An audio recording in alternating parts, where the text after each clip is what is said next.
वो कहते हैं कि हमारे लिए नेशन इम्पोर्टेंट नहीं है, हमारे लिए एक खास एरिया इम्पोर्टेंट है, वो किसी भी देश में हो, हमारे लिए राष्ट्र करता है।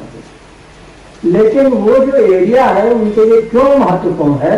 क्योंकि उसका कितना दोहन वो कर सकते हैं, कितना लाभ ले सकते हैं। लेकिन राष्ट्र अगर सामने आता है तो वो बाधा लगती है, और उस संस्कृति और इतिहास आता है तो वो बाधा लगती है, और इसलिए इन कॉन्सेप्ट्स को तोड़ देना चाहिए। ये कॉन्सेप्ट तोड़े जा रहे हैं भूमंडलीकरण के नाम पर। प्रवासियों की जो भूमंडली बसावट है वे उनके लिए एक अस्मिता सूत्र बन गया है स्थानीयता, और वो अस्मिता सूत्र क्या उस स्थान के जीवन के लिए है, उनके अपने वर्चस्व अपने अधिकार के लिए है जहां और जिस देश में वो हैं, और इसके अलावा राष्ट्रेतर या राष्ट्रोत्तर विस्तार के लिए है, वो जिसे हम लोग भूमंडलीकरण करते हैं। इसलिए स्थानीयता अपने प्रसंग से कट गई, रेफरेंस हो गई। तो रेफरेंस तो है लेकिन कंटेक्स्ट सारा गायब है। कंटेक्स्ट हमेशा आंतरिक होता है, और वहाँ उसमें एक प्रकार की निरंतरता होती है। और ये स्थानीयताएं जो होती हैं इनसे मिला करके देखिए, और जो अभी बात की है मैंने, तो झूठ के पास पहुंच गया और झूठ से वफादार हो गया, झूठ के वफादार हो गया। फिर मैं उल्लेख करूं हिंदू का ही, तो उसमें मानवियात लिखा करते थे, आप आजकल नहीं लिखते हैं। तो उन्होंने ये लिखा था कि दुनिया की सभी सरकारों में, सभी से मतलब जो पूंजीवादी देशों की सरकारें हैं, अपनी जनता के मुकाबले उन्होंने कॉर्पोरेट्स का जिम्मा दे दिया है। जनता का जिम्मा कोई सरकार नहीं ले रही। काटती जरूर है जनता, काटती जरूर है समाज, लेकिन जो जिम्मा लेगी वो कॉर्पोरेट्स खाली है, और जिसका जिम्मा लेगी सरकार, उसी का तो इतना लाख करोड़ माफ करेगी। किसान का तो 7,000 करोड़ माफ किया गया था, तो हल्ला मचा दिया गया था कि इतना इसको हम माफ कर दिया गया। तो अच्छा, और ये जुड़े हुए हैं जिनकी गुप्त मंत्रणाएं होती हैं तमाम तरह की। एक मैं लिख के लाया था, वो कहीं दिख नहीं रहा, लेकिन कोई बात नहीं। पॉलिन मेरी रोजनो एक पोस्ट मॉडर्निस्ट सोशियोलॉजिस्ट हैं, उन्होंने ये लिखा है कि ये इतना खुला हुआ विमर्श है कि किसी पॉलिटिकल ओरिएंटेशन के अनुकूल हो सकता है, इतना खुला हुआ, और उसमें कितनी गुप्त मंत्रणाएं हो सकती हैं, ये और कुछ नहीं तो ये मीरा राजिया और टाटा और महत्वपूर्ण है इस सभ्यता के भीतर। अब हाँ, वो पंक्तियां मिल गई मुझे। Post modernism is so open और सो वेग that it can be incorporated bye growth of almost any political persuasion. तो अब ये है कि जितने पावर स्ट्रक्चर्स हैं, पावर स्ट्रक्चर्स में झूठ और सच का कोई मतलब नहीं है, जिससे ताकत मिले। तो ये जो नई सभ्यता, इसमें आदमी कहाँ रहेगा? पावर स्ट्रक्चर्स चाहिए, और उसमें झूठ और सच समझने के लिए नहीं होते, बल्कि वे एक ऐसा क्षेत्र बनाते हैं, ऐसा डिस्कोर्स खड़ा करते हैं जिसमें ग्लोबल मार्केट को सहयोग दिया जा सके और ग्लोबल इंटेलेक्चुअल मार्केट वो बनाते हैं। और आप जानते हैं कि जो पेंटिंग है उसका तो ग्लोबल मार्केट है और बाकायदा उसके शेयर खरीदे बेचे जाते हैं। तो उसी तरह से कुछ दिन में अगर हो जाएगा तो साहित्य का भी हो जाएगा, ऐसा सर लिखे बड़ी सुखद कल्पना। नहीं वो तो ठीक है, अब होने लगेगा कुछ। विक्रम सेन है, हाँ बेस्ट सेलर जो आते हैं किताबें आती हैं वो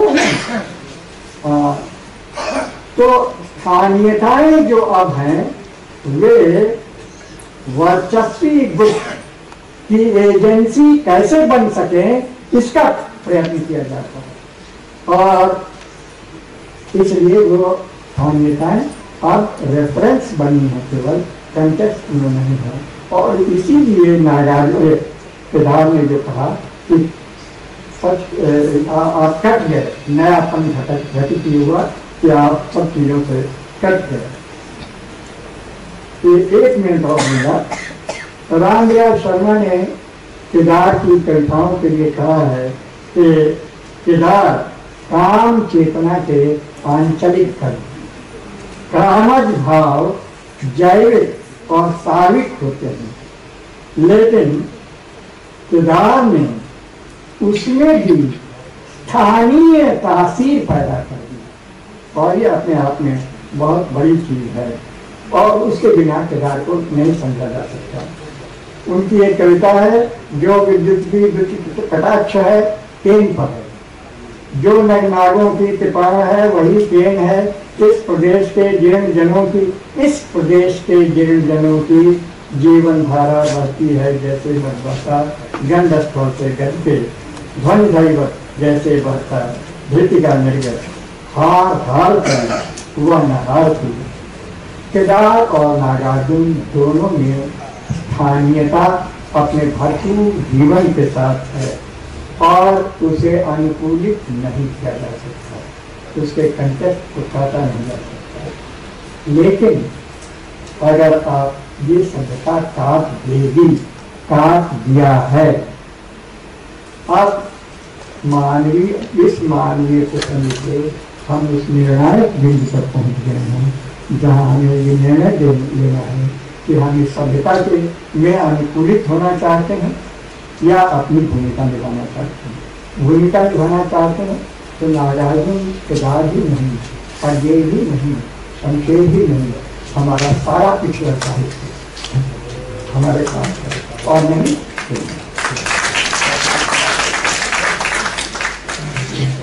डॉक्टर नित्यानंद तिवारी के सारगर्भित उपयोगी और चिंतनमूलक भाषण के माध्यम से हम निश्चित रूप से केदारनाथ अग्रवाल के हुए बिंदुओं, ढकी हुई परतों और छाई हुई संवेदनाओं को समझने में हमें सहायता मिल सकती है। एक बार एक साक्षात्कार के दौरान किसी ने केदारनाथ, मैं आपका ध्यान चाहूंगी, केदारनाथ अग्रवाल से किसी ने पूछा कि आपके साहित्य की क्या विशेष उपलब्धि है, तो उन्होंने जवाब दिया, हमारे साहित्यिक जीवन की उपलब्धि यह रही कि हम पैसा कमाने से वंचित रह गए। सबसे बड़ी उपलब्धि यही रही, पत्नी और कविता से अधिक प्रेम करने लगे।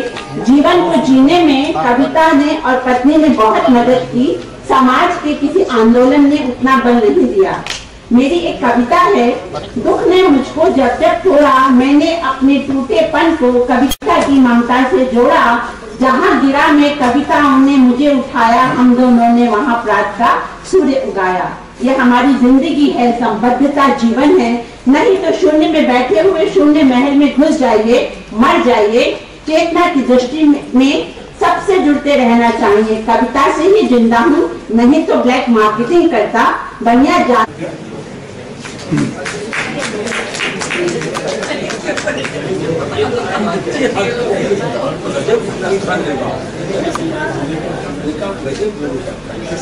आप सबको मैं यहाँ इस विशेष सत्र में आने के लिए बहुत बहुत लग रहे होंगे, भी लग रही होगी। आपको आमंत्रित करती हूँ। पहले हमारे विशेष अतिथि और हमारे सभी बाहर के कॉलेज जहाँ मुझे आदेश हुआ है बोलने का।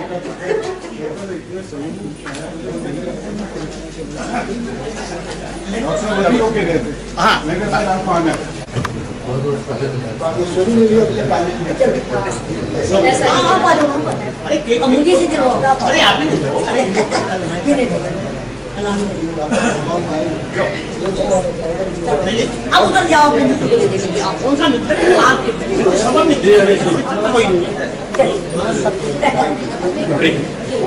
हो गया हमारी दुनिया में मेरा कोई मित्र नहीं ये उसके तुरंत बाद के सबसे प्रथम वक्ता डॉक्टर राजेश्वरी को मैं आमंत्रित करती हूँ। मैंने आयोजक मेरे जो लिखा कि ये गोष्ठी कब खत्म होनी चाहिए, कब खत्म बनकर उभरता है, पर ज्यादातर गीतों में उसकी स्थिति एक हमदर्द सखा की होती है, एक ऐसे ज्ञानी ध्यानी सखा की जिसके पास धीरज और स्नेह हो। नागार्जुन की छब ढब कुछ ऐसी ही थी। अपने महत्वपूर्ण साक्षात्कार में बाबा ने कम से कम 5 शेरीय स्त्री बन जाने की आकांक्षा जाहिर सके अभी पता भी चला कि वे उन्हें अपनी सखी ही मानती। दोस्त बन पाना इतना आसान नहीं है। स्त्रियों का एक बड़ा दुख यह है कि अनन्य प्रेम के झूठे के सच्चे दागियों के ताल पर पिताजी हमें कभी अपनी कविताएं सुनाते, कभी अपनी पसंद के देशी विदेशी कवियों की।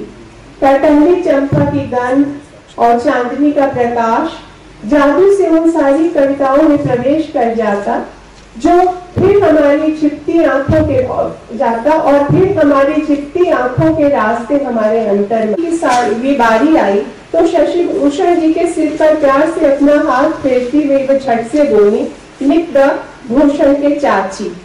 लोक कथा का राक्षस तो अपने प्राण एक तोते में रख जाता था। स्त्रियां अपने प्राण बूंद बूंद पूरी कायनात में बांट आती हैं। चित्तों का विस्तार जिस सहजता से सामान्य स्त्रियां कर लेती हैं, उसके लिए भीतर बहुत ऊष्मा चाहिए। ऊष्मा नहीं उससे भाग के किसी भी भाग में लिखतियाँ की हो और फिर जहाँ प्रोफेशनल प्रिंसिपल का पद भी प्राप्त किया हो, एक इंचार्ज भी हो, उसका प्रोफेसर की सेक्रेटरी हो, उसका एसोसिएशन की सेक्रेटरी हो, पहली मैगजीन निकाली हो, कॉलेज के एम्बलम बनाया हो, कॉलेज का नाम भी हो गया, कॉलेज कॉस्टल जो दिया है वो दिया हो, जो पहला बनाया हो, तो वहाँ कितनी यादें जुड़ सकती हैं। जहाँ प्रेम जन्मे जैसा एक मित्र हो, जहाँ भगवती प्रसाद शर्मा जैसा व्यक्ति साथ काम करता हो, सविता राणा हो, जहाँ सतीश घाटिया बड़े, ये बड़ा अद्भुत। तो मैं थोड़ा हो गया था जब क्रिश्चियन कॉलेज में आया, तो मुझे लगा कि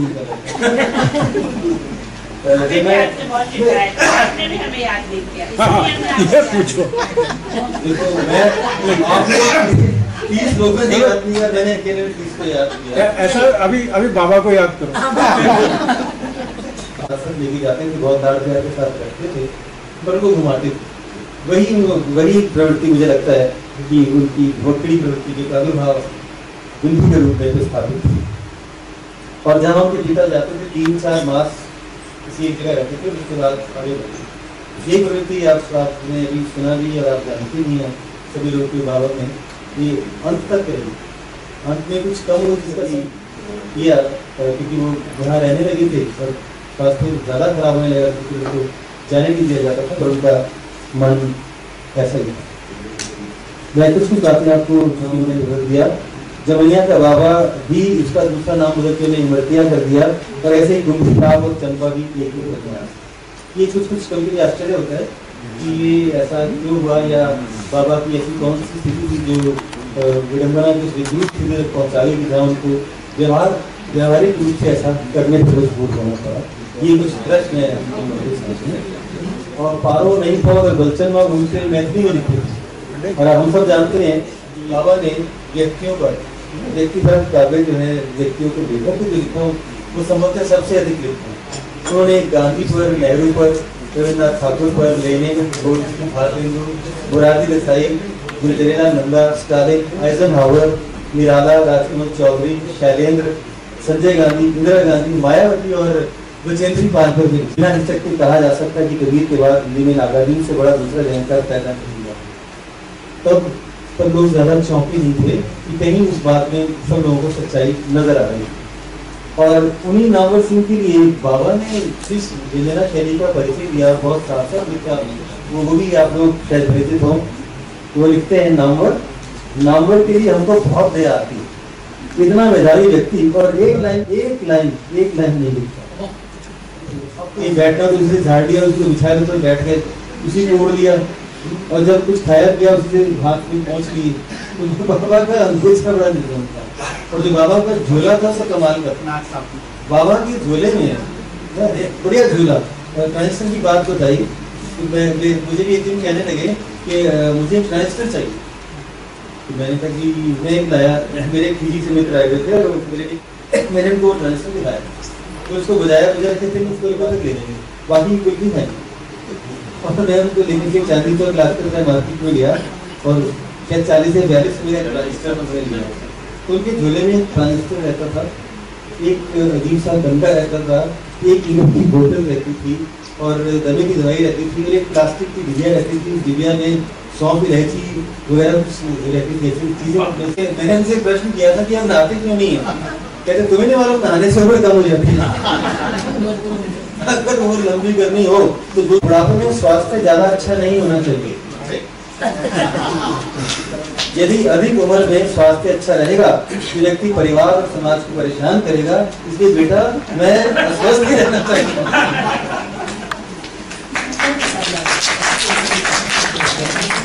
डॉक्टर हरीश रावल ने बाबा की बहुत अंतरंग बातें बताई और लवली पंडित वाला कुछ लोगों ने संदेश है ये कविता से शुरू करना होगा।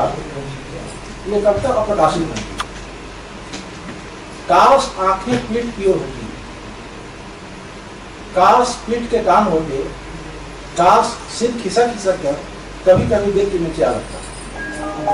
नागार्जुन ये पंक्तियां मेरी डायरी में 1985 में लिखी थी। आज जब 2011 में कविता की प्रासंगिकता पर मैं विचार कर रहा हूँ तो इन पंक्तियों के अर्थ अपनी पूरी गरिमा के साथ और भी खुलते जा रहे हैं। लगता है कि पंक्तियाँ पहले से कहीं अधिक प्रासंगिक हैं। हम उन्हें भी देखें जो इस भीड़ में कहीं पीछे छूट गए हैं। हम उन्हें भी सुने जिनकी बातों को आज़ादी के इतने वर्षों बाद भी सुना नहीं गया है और अपने दिमाग के साथ दिल को भी जोड़ने की कोशिश करें। बिना दिल के दिमाग क्रूरता की ओर ले आएगा और बिना दिमाग के बजे दादू का कंठ खुला, मेघ बजे धरती का हृदय दुला, मेघ बजे पंख बना हरिचंदन, मेघ बजे करता है अभिनंदन, मेघ बजे दिन दिन दिन जब शब्दों की पकड़ है। इस संगोष्ठी के अध्यक्ष डॉक्टर योगेश्वर सिंह जी,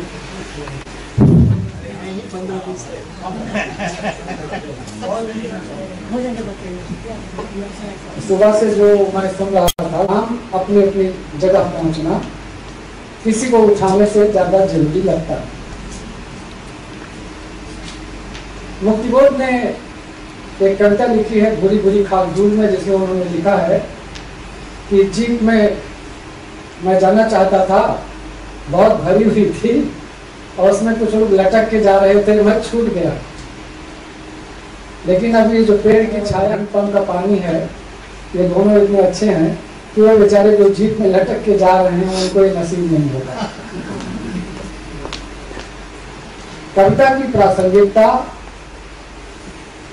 हो चाहे नहीं हो, लेकिन अगर भावुकता की प्रासंगिकता जिंदगी में है, मसलन आप लाख लोगों से घृणा करें गाली में, लेकिन आप खुद क्या चाहते हैं कि लोग आपको किस निगाह से देखें। किसी भी आदमी की होती है। तो मीर ने एक शेर लिखा कि खिरद मंदी हुई जंजीर वरना गुजरती खूब थी दीवानापन।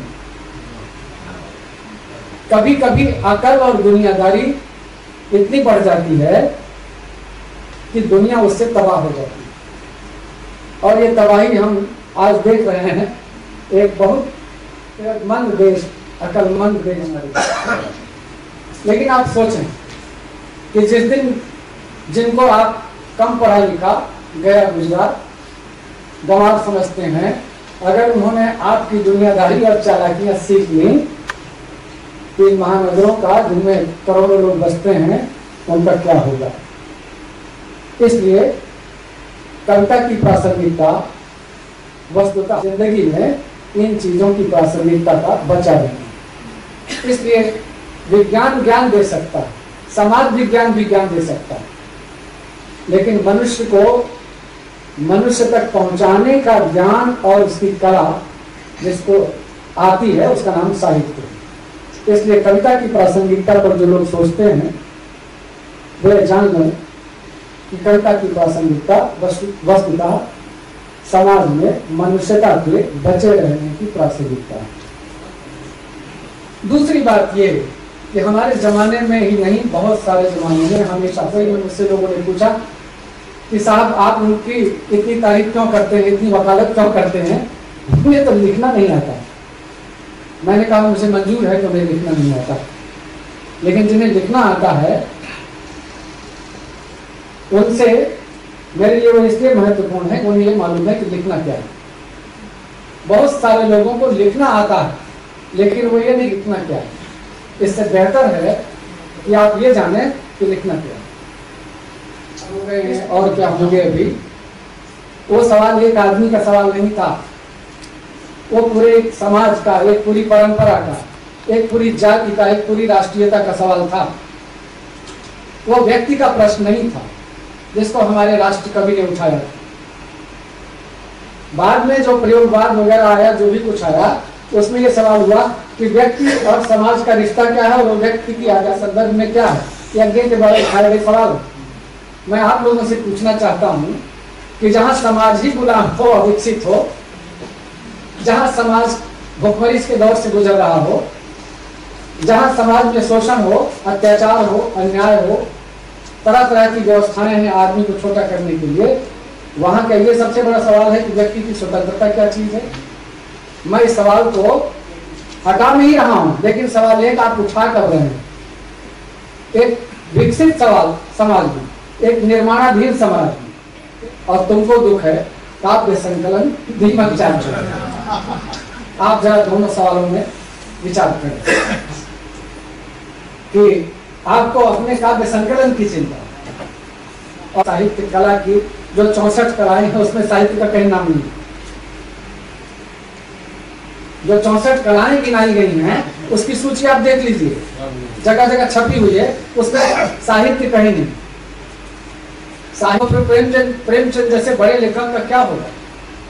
शेखर एक जीवनी और गोदान की तुलना करके आप देख लीजिए, निस्संदेह शेखर एक जीवनी की जो अभिव्यक्ति है, जो कला है, उससे गोदान का कोई मुकाबला नहीं।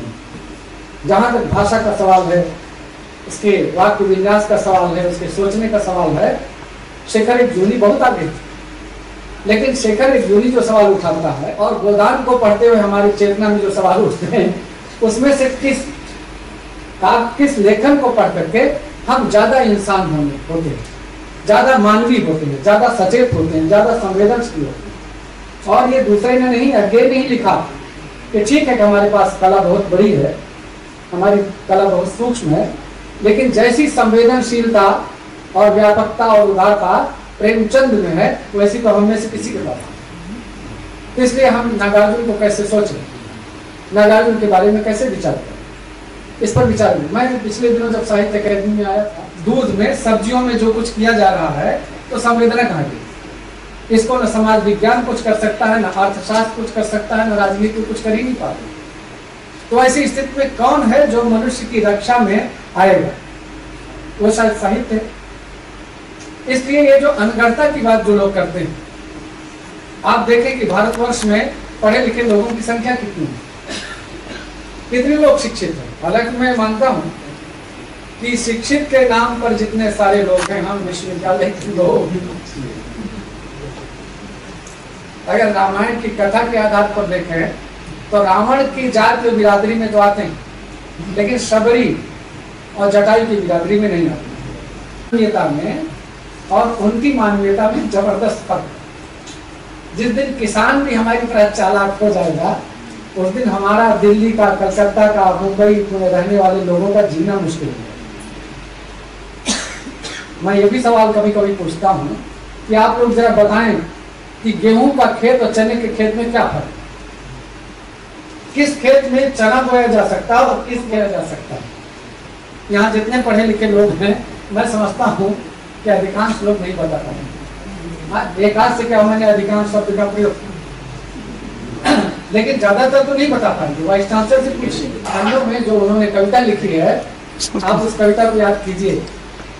मैंने पंडित भवानी साहब जी मिश्र से पूछा कि संस्कृत में किन कवियों को आप पसंद करते हैं, तो उन्होंने कहा हमको 2 ही कवि पसंद आते हैं संस्कृत में। तो मैंने कहा कौन कौन? कहे एक कालिदास और दूसरे तुलसीदास।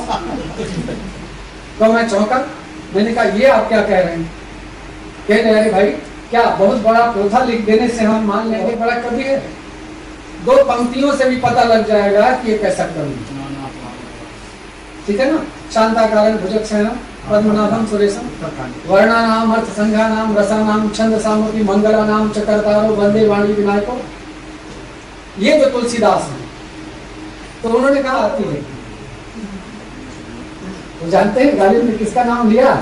जिस आदमी से शायरी में वो रोज डरते थे उसका नाम नहीं लिया, मीर का, जो उनके सीनियर।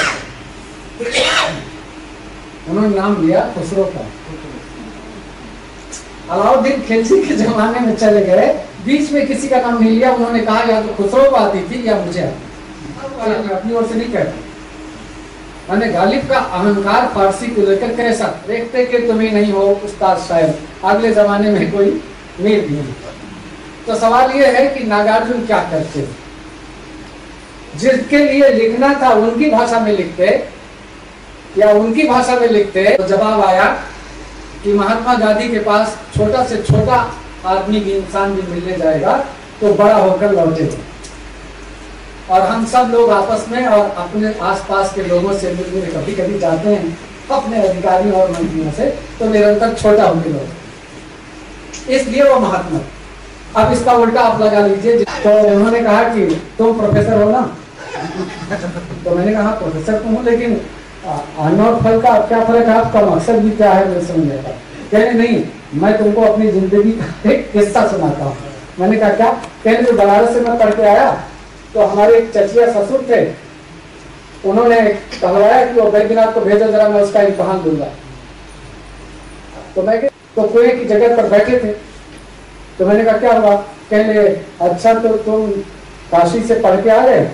तो इन्होंने कहा हाँ, और उन्होंने बताया कि मैंने बड़े गर्व के साथ कहा कि हाँ। तो उन्होंने कहा अच्छा तो मैं तुम्हारा इम्तहान दूंगा। तो कहने लगे जी। तो उन्होंने कहा ज्यादा नहीं पूछूंगा, केवल एक ही सवाल तुमसे पूछूंगा, तुम बताओ अन्न और फल में क्या फर्क है? ये चीज तो उन्होंने पढ़ी नहीं। अब आप बताइए, आप ही से कोई पूछे तो आप कहेंगे साहब आप रामचंद्र शुक्ल के बारे में नहीं पूछ रहे हैं, प्रेमचंद के बारे में नहीं पूछ रहे हैं, अन्न और फल के बारे में पूछ रहे हैं, ये कौन सा सवाल होगा? इससे डिग्री भी चल गई तो क्या फर्क पड़ेगा? लेकिन हमारी पुरानी परंपरा कैसे हमको तौलती थी कि आपने रजिस्टर्ड ज्ञान तो जान लिया, जो अनरजिस्टर्ड लाइफ थी और जिंदगी थी और ज्ञान था, उसे तो आप कुछ नहीं जानते। तो जब नागार्जुन ची बोल गए तो उन्होंने कहा देखो, अन्न का जो तना होता है ना, वो एक बार अन्न आने के बाद किसी काम का नहीं बचता। और आम का पेड़ है, अमरूद का पेड़ है, अनार का पेड़ है, सेब का पेड़ है, इसमें उसी तरह में से बार बार आता रहता है। इसलिए दोनों के तने से फर्क हो जाता है कि ये फल है और ये अन्न है। अरहर का पौधा जो है वो इतना बड़ा था, वो लोग नहाने वहाने जाते थे कुएं पर, तो सींचते सींचते वो बड़ा हो गया। तो उन्होंने कहा, नागार्जुन ने कहा कि और इसको क्या कहते हैं? तो उन्होंने कहा, अरे भाई मैं नियम की बात कर रहा हूं, अपवाद की नहीं। आप जरा देखिए, कह रहे हैं मैं नियम की बात कर रहा हूं, आपकी नहीं।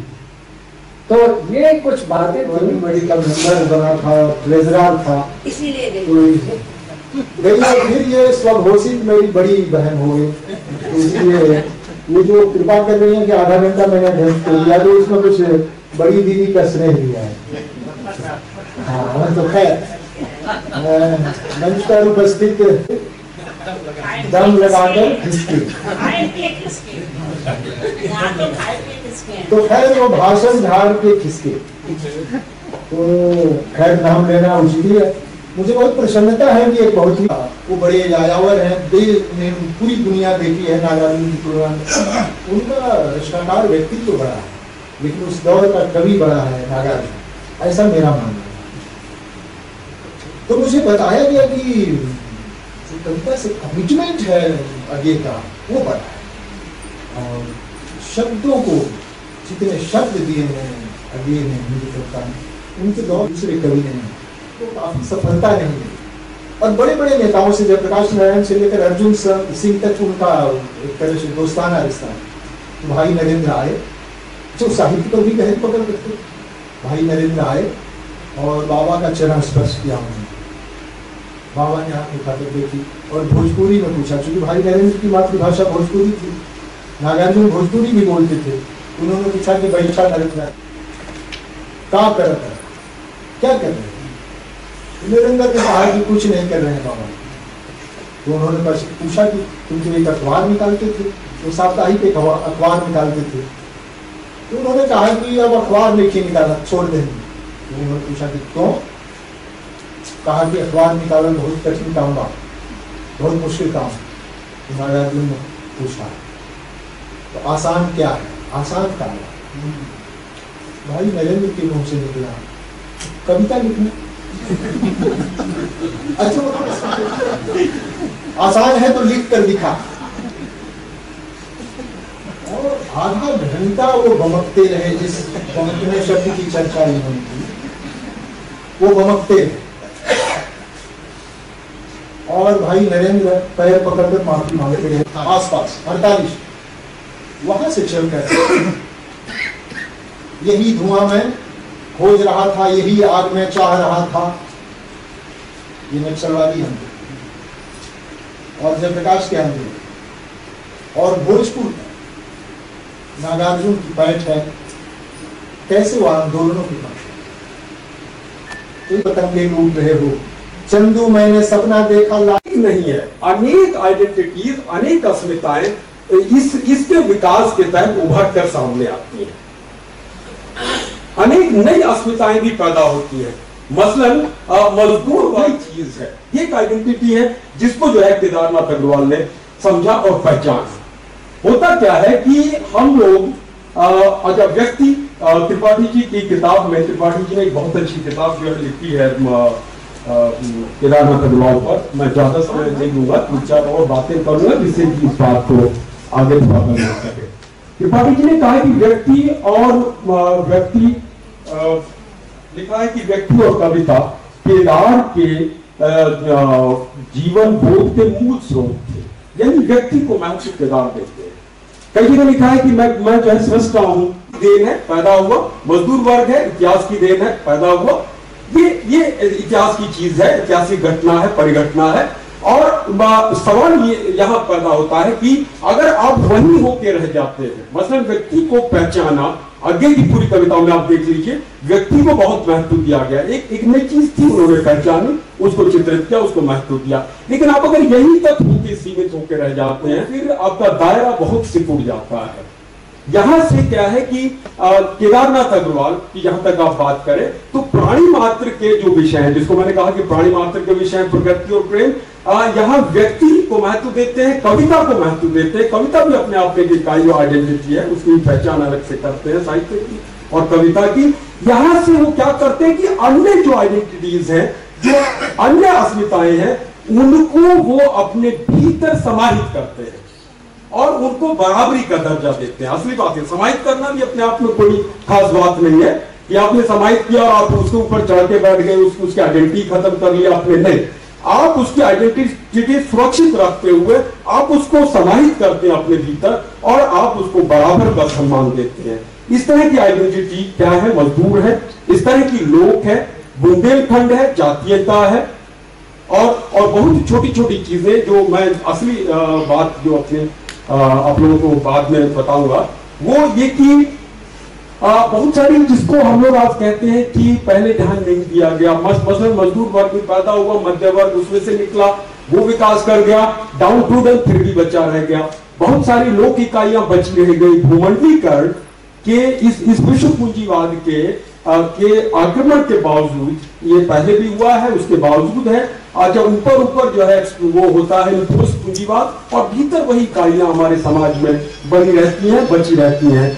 इसके बावजूद जो इकाइयां बची रह गई हैं, सामंत की इकाइयां, उन पर भी केदारनाथ अग्रवाल ने लिखा है और किस तरह से अपनी सौंदर्य अनुभूति में और श्रम को, जैसे श्रम को सौंदर्य अनुभूति का इसका मूल्य हो, महत्व हो और वो हमारी सौंदर्य अनुभूति का हिस्सा बने। और निश्चित रूप में केदारनाथ अग्रवाल कोई मजदूर नहीं थे, केदारनाथ अग्रवाल मध्य वर्ग के व्यक्ति हैं, शिक्षित हैं, पढ़े लिखे हैं और वो चाहते हैं कि इस सौंदर्य अनुभूति का हिस्सा और लोग भी श्रम को अपने सौंदर्य अनुभूति का हिस्सा बनाएं।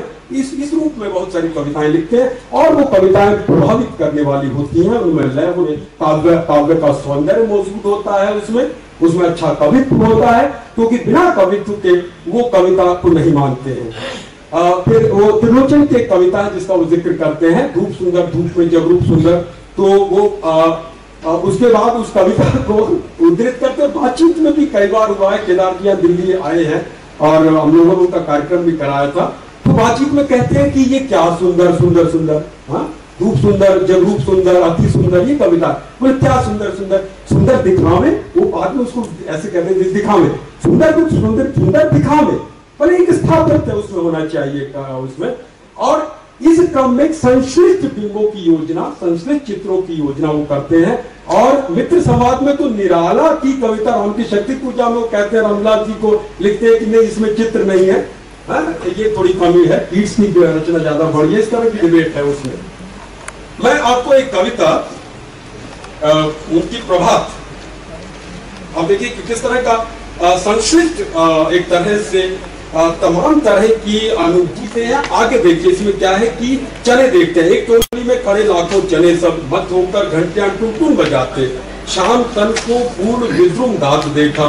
फिर आगे देखिए, गेहूं की बालियों को शीश से अंचल हटाकर गुहे चोटी यौन आतुर लाज का परिधान तज कर नेह से सुस्मित मधुर प्रतिपात देखा। और फिर धेनु और पशु भी आते हैं अपनी अपनी अपनी जो है सौंदर्य अनुभूति में। बहुत सारे पशुओं को वो प्रकृति के माध्यम से, धूप अपने आप में सुंदर होती है, वो सौंदर्य अनुभूति का हिस्सा मनुष्य जब से पैदा हुआ है। ऋग्वेद में भी उषा पर बहुत सारी कविताएं लिखी गई हैं। और समझिए कि आप उषा कविता याद करता है कालू की प्रभात से, क्योंकि वर्तमान है, संदर्भ है, आजकल की कविताएं हैं, क्या कुछ ये देती हैं। चंद्रमा कालू की प्रभात फेरी का अर्थ बदल दिया, वो गटर में घुसता है। ये जहां गटर में घुसता है वहां जो है वो मोमबत्ती भी मना कर देती है जलने से। वहां दुनिया का नरक ढोते धकेलते कालू हो जाए कुर्बान, पर वह सूरज की नाजुक किरणों को न छुए, है ना। कंचन किरणें केदारनाथ अग्रवाल की कविता है। न ताजी हवा से करे दोस्ती, कोई हवा उसको नहीं मिलती, कोई धूप उसको नहीं मिलती, न शोरगुल से ही मतलब, न कोई आवाज सुनाई पड़ती है उसको, न हो उसे खुशबू का एहसास, उसको जो है खुशबू गंध बोध भी नहीं होता, उसको कोई गंध बोध नहीं होता, उसको कोई स्वर नहीं सुनाई पड़ता, उसको कोई धूप रूप दिखाई नहीं पड़ता है, ना कोई स्पर्श बोध है, ना हवा है, ना कुछ है।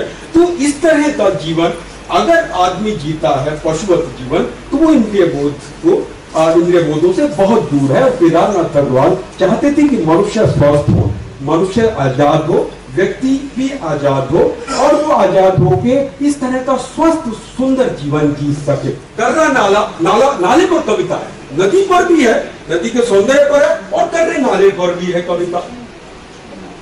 कर्रे नाले को भी अपने सौंदर्य बोध का हिस्सा बनाते हैं, अपने सौंदर्य बोध को का हिस्सा जो है ऐसी सी चीजों को ये बनाते हैं। उसी में एक कविता है उसी में एक कविता है, मैं जरा इसका जो है वो हो गया, मैं अभी कम बहरे ये था 117 पर मैं अभी आप लोगों का ना ये अद्भुत कविता, अगर इस तरह से सोचो तो कितने अधिक लोकतांत्रिक होंगे कवि केदारनाथ अग्रवाल, और कितनी तरह का अधिकतम लोकतांत्रिक समाज चाहते होंगे। और वो अक्सर कहते हैं कि मार्क्सवाद ने मुझे दृष्टि दी। मार्क्सवाद मित्रों अधिक से अधिक लोकतांत्रिक समाज की कल्पना करता है, अधिकतम जो हो सकता है उसकी कल्पना मार्क्सवाद करता है, इसलिए ये उनको जीवन दृष्टि मिली है और इसीलिए ये इस तरह की आइडेंटिटीज की पहचान वो कर पाए हैं।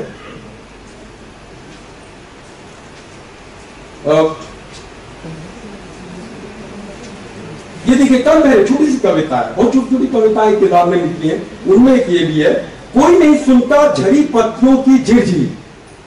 कल बहरे कोई नहीं सुनता झड़ी पत्तियों की झिरझिरी, न पत्तियों के पिता पेड़, न पेड़ों की मूलाधार पहाड़, न आग का दौड़ता प्रकाश, न समय का उड़ता शाश्वत व्यंग। न व्यंग सुनता है, न आसुर सुनता है, न जो है वो पहाड़ सुनते हैं, न पिता सुनते हैं जिससे वो निकली है, न समय का उड़ता शाश्वत व्यंग, न सिंधु का अतल जल ज्वार। सब है एक दूसरे से अधिक कम गहरे, अपने आप बंद ठहरे। ये बात आज नदी बिल्कुल उदास थी, सोई थी अपने पानी में, उसके दर्पण पर बादल का वस्त्र पड़ा था, मैंने उसको नहीं जगाया, दबे पांव घर वापस आया। इसके साथ ही मैं द्वारिका प्रसाद चारुमित बलि सिंह, विनय विश्वास, अनामिका जी, पंडित जी, प्रणेव सिंह गिल हमारे बीच बैठे हैं और तमाम साथी जो उपस्थित हैं, सबका नाम लेना संभव नहीं है। और मित्रों,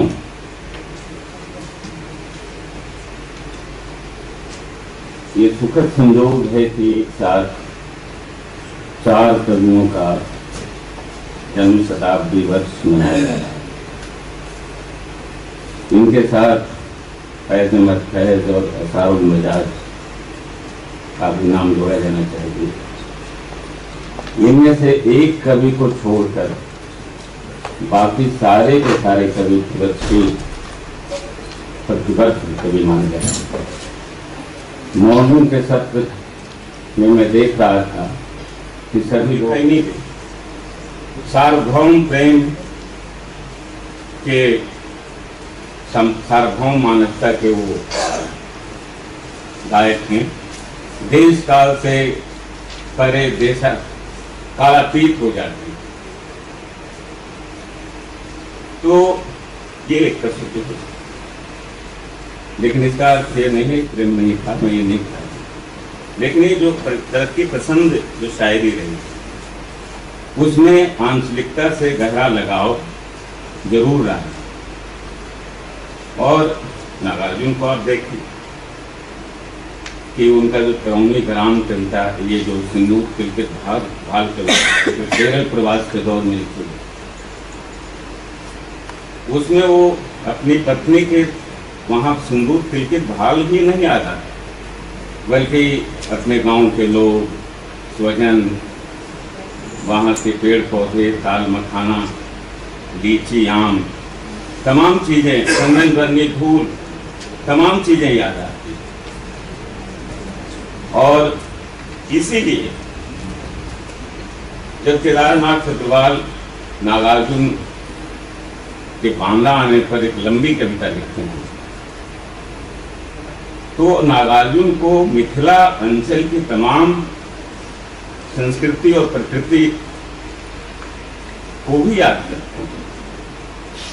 आओ साथी गले लगा लूं तुम्हें तुम्हारी मिथिला की प्यारी धरती को, तुमने व्यापे विद्यापति को, और वहां के जनवाने के छंद चूम लूं, और वहां के गढ़ पोखर का पानी पीकर नैन जुड़ा। ये दो कवियों का हार्दिक मिलन भर नहीं है, ये पूरी सांस्कृतिक कालिंगर का चौड़ा सीना वह भी गुम हो, राम वधू की दबी हुई कजरारी चितवन वह भी तुम हो, कुपित कृषक की टेढ़ी भूमि वह भी तुम हो।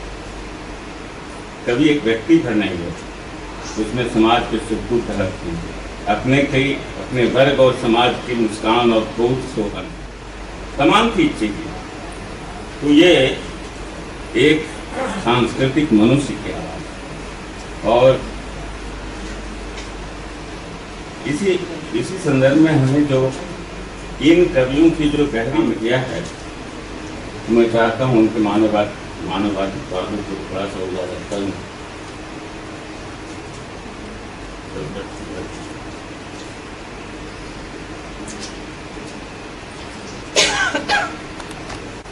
पूज्यम ब्रह्मर्थ वेदम ब्रवीणे न मनुष्यात् श्रेष्ठतरं हि किंचित्।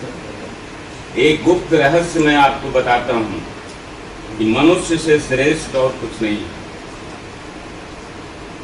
ये आवाज मध्य काल में चंडीदास के मुख से सुनाई पड़ता है।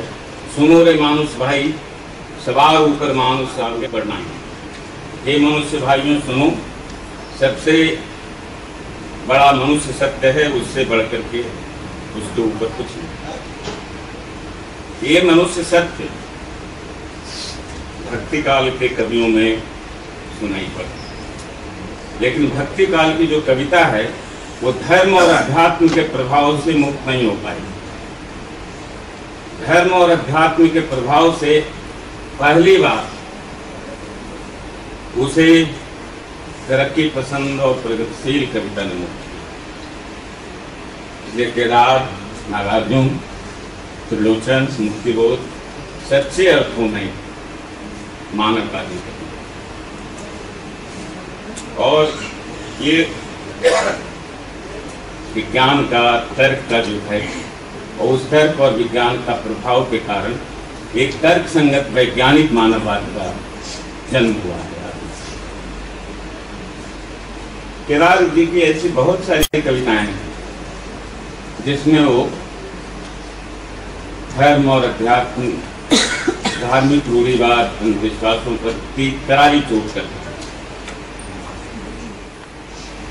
तो ये जो सृजनशीलता जो है मनुष्य, कंकड़ से बालक में काल को नहीं अनंत काल को कहा।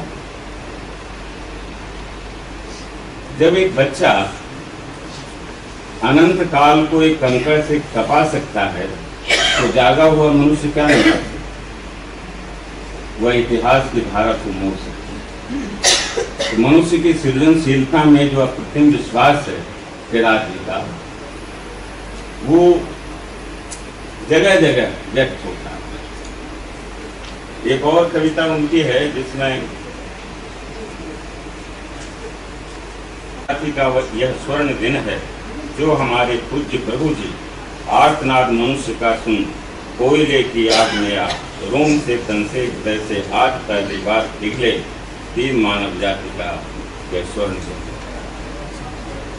ये जो इहलोक परक दृष्टिकोण है, परलोक के विरुद्ध ईश्वर के विरुद्ध मनुष्य परक दृष्टिकोण जो है, उसकी एक और कविता में उन्होंने प्रतिष्ठा की है। मसाल का बेटा धुआं गर्भ से गगन में गया, मसाल का बेटा धुआं गर्भ से गगन में गया, शून्य में खोया कोई नहीं रोया। मसाल की बेटी आग यहीं धरती पर रही, चूल्हे में आई नसों में समाई। पैर की सड़कें पेट की सड़कें, हम खो गए हैं अपने पेट में, पैर की सड़कें पेट की सड़कें हो गई हैं। न दिल न दिमाग न कान न जबान।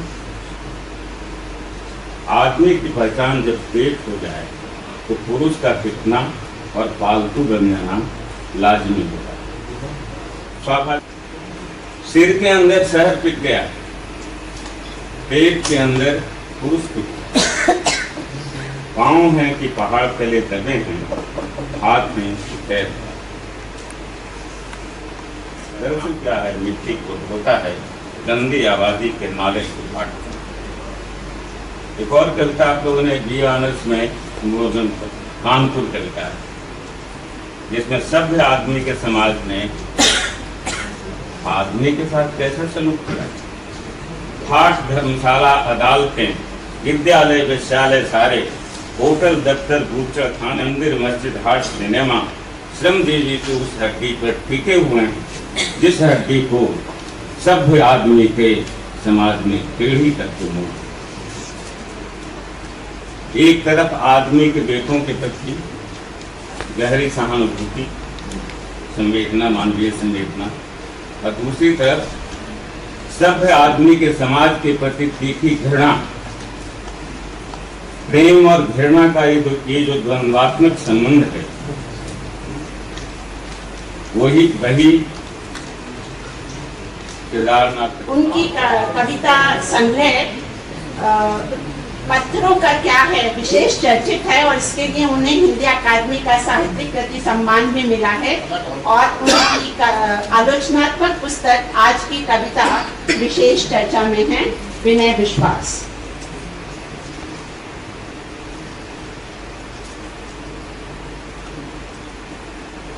गुरुवर बसुमिचंद तिवारी जी,